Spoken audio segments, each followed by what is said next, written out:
Chapitre 32. La nuit du vendredi saint. Marie, secourue par les femmes en pleurs, revient à elle. Elle pleure sans avoir plus d'autre force que celle de pleurer sans arrêt. Il semble vraiment que sa vie doive s'écouler et se consumer tout entière dans ses larmes. Elles veulent qu'elle se restaure. Marthe lui offre un peu de vin. La maîtresse de maison voudrait qu'elle prenne au moins un peu de miel.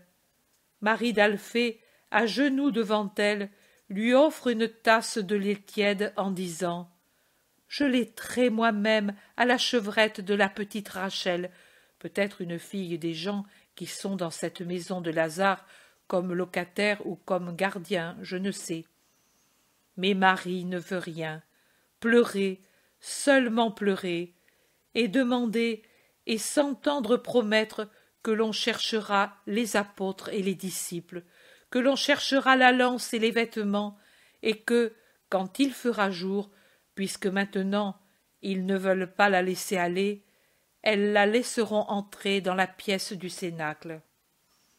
Oui, si tu es un peu tranquille, si tu reposes un peu, je t'y conduirai, dit sa belle-sœur.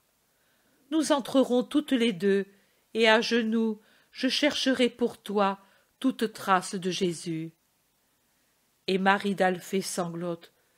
Mais tu vois, ici, tu as la coupe et le pain entamés par lui, employés par lui pour l'Eucharistie.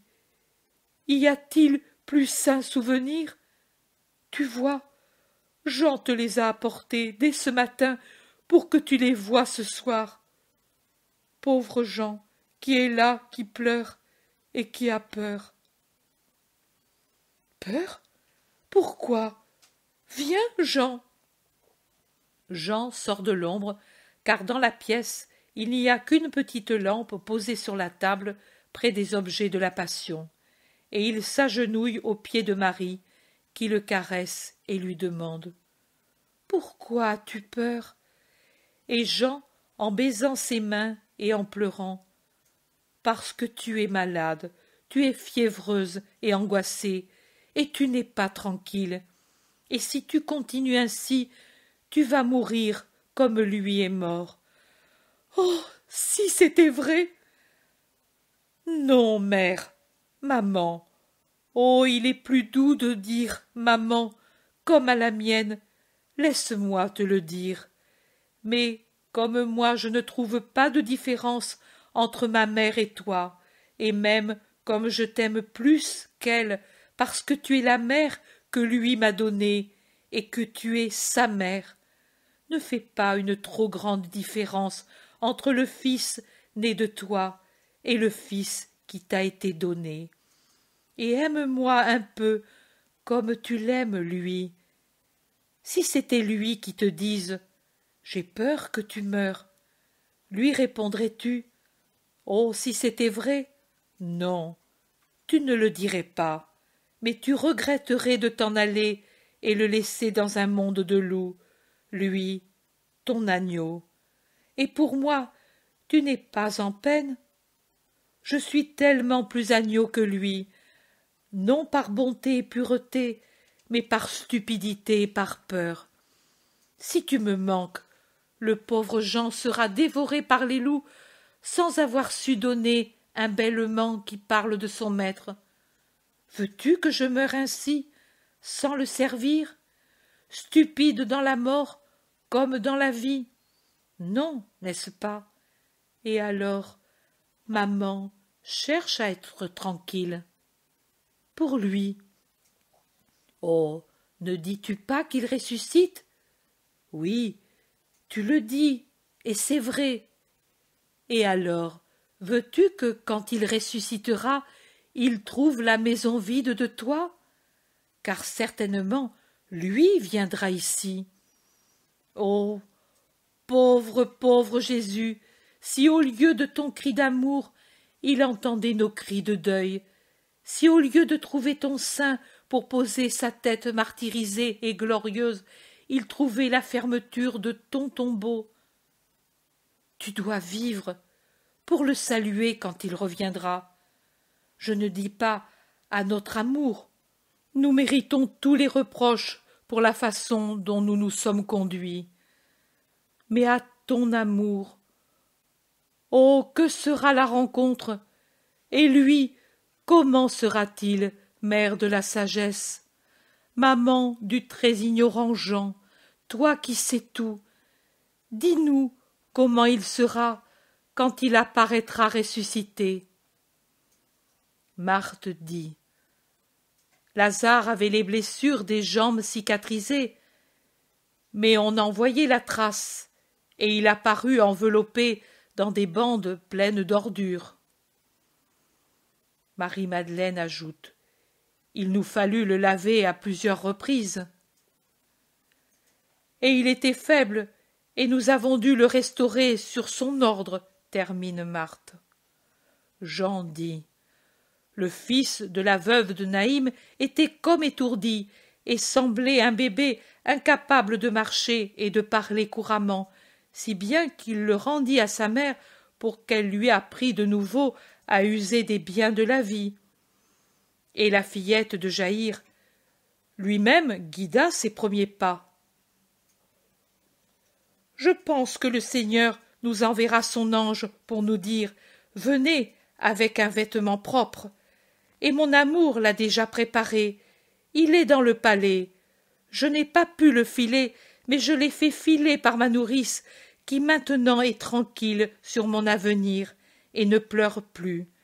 J'ai pris le lin le plus précieux, et j'ai eu la pourpre par Plotina. Et Noémie en a tissé le volant.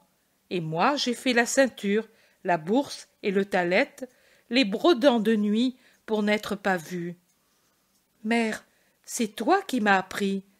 Ce n'est pas parfait, mais plus que les perles qui dessinent son nom sur la ceinture et sur la bourse, ce sont les diamants de mes larmes d'amour et mes baisers qui le rendent beau. Tout point est une palpitation de dévouement pour lui, et je la lui porterai. Tu permets, n'est-ce pas? Oh, je ne pensais pas qu'on le priverait de son vêtement. Je ne suis pas habituée aux usages du monde et à sa férocité.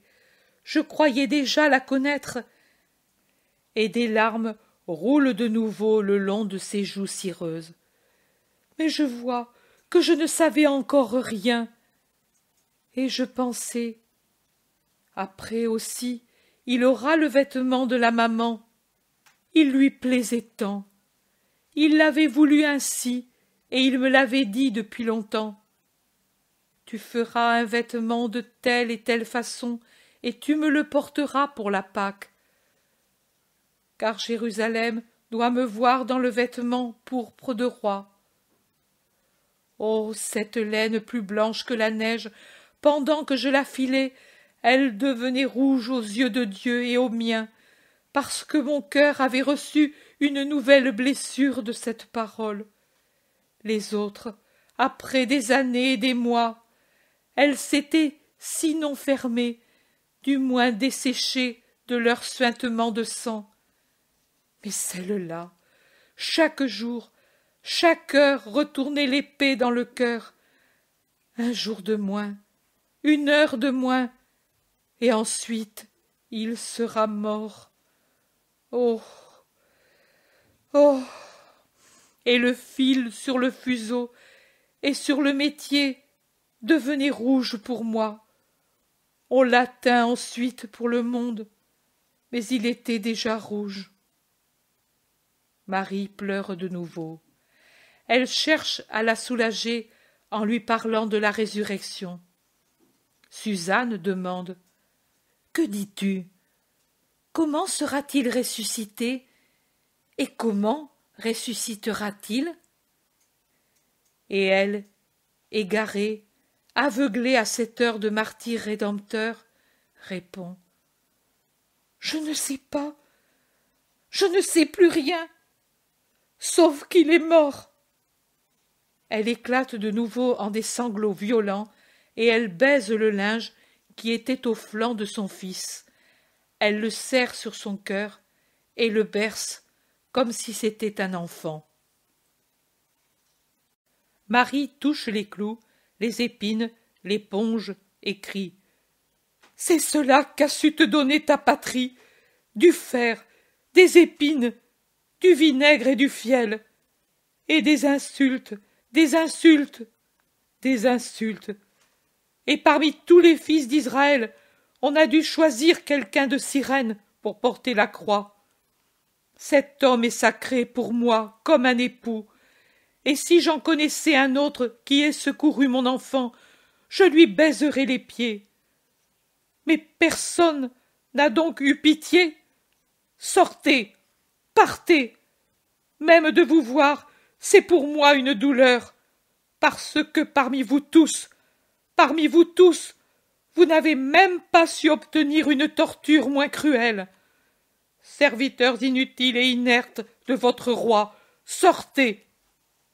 Elle est terrible dans son emportement. Debout, raide, elle paraît même plus grande, avec ses yeux impérieux, son bras tendu qui indique la porte. Elle commande comme une reine sur le trône. Tout le monde sort sans réagir pour ne pas l'exciter davantage, et s'assoit en dehors de la porte close pour écouter ses gémissements et tout bruit qu'elle peut faire.